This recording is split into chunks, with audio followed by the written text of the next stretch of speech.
사랑하는 믿음의 가족 여러분, 안녕하십니까? 새해 첫날이 밝았습니다. 출애굽기 40장 36절 37절 말씀을 열겠습니다. 구름이 성막 위에 떠오를 때에는 이스라엘 자손이 그 모든 행하는 길에 앞으로 발행하였고, 구름이 떠오르지 않을 때에는 떠오르는 날까지 발행하지 아니하였으며. 민수기는 보다 구체적인 내용들을 제공합니다. 밤이건 낮이건 구름이 떠오를 때는 언제나 이스라엘 백성들은 장막을 걷고 여행을 시작했습니다. 그리고 구름이 장막 위에 얼마나 오래 머무르든지 간에 이틀이건 한 달이건 1년이건 그들은 꼼짝하지 않았습니다.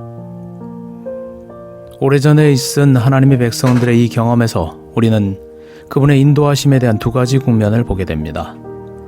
하나님의 입장과 인간의 입장입니다. 하나님께서는 그들의 모든 눈앞에서 징조로 당신의 뜻을 극적인 방법으로 알리셨습니다. 그러면 백성들은 보고 순종했습니다.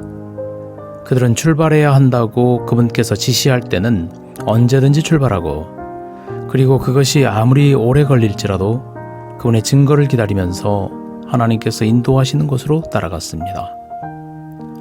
성경 전편을 통하여 볼 때 하나님께서는 개인적으로 뿐만 아니라 집단적으로 당신을 따르는 자들을 인도하십니다. 하나님께서 그렇게 하시는 것은 그들을 자유롭게 돌보시기 때문입니다. 그분은 선한 목자이시며 그들은 그분의 백성들입니다. 우리는 하나님이 오늘도 여전히 동일하신 분이심을 믿습니다.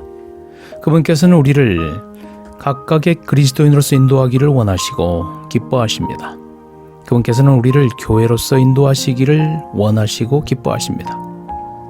그러나 우리의 장막 위에 구름이 없습니다. 우림과 둠밈도 없습니다. 우리가 어떻게 그분의 뜻을 알 수 있을까요? 하나님께서는 우리에게 바로 그분 자신의 임재이신 성령을 주셨습니다. 하나님의 뜻을 알고자 간절히 구함으로써, 하나님을 기쁘시게 할 것만 생각하고자 결심함으로써, 순종할 준비를 함으로써 알 수 있습니다.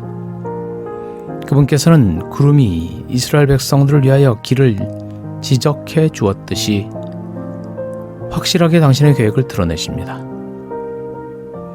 시대의 소망 668쪽의 말씀입니다. 어떤 일에서든지 하나님을 불쾌하게 하실 일을 하지 않기로 결심하는 자들은 그들의 사정을 하나님 앞에 제시할 때에 어떤 방향으로 나아가야 할지 알게 될 것이다. 그리고 그들은 지혜뿐만 아니라 능력도 받을 것이다.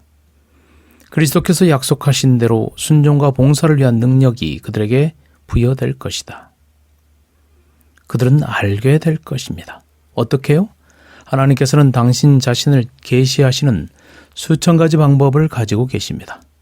성경 말씀을 통하여, 친구나 동료를 통하여, 강력한 인상이나 섭리의 사건들을 통하여 계시하십니다. 우리는 잠시 동안 기다려야 할 것입니다. 그러나 곧 알게 될 것입니다. 하나님의 백성들은 항상 알게 되었습니다.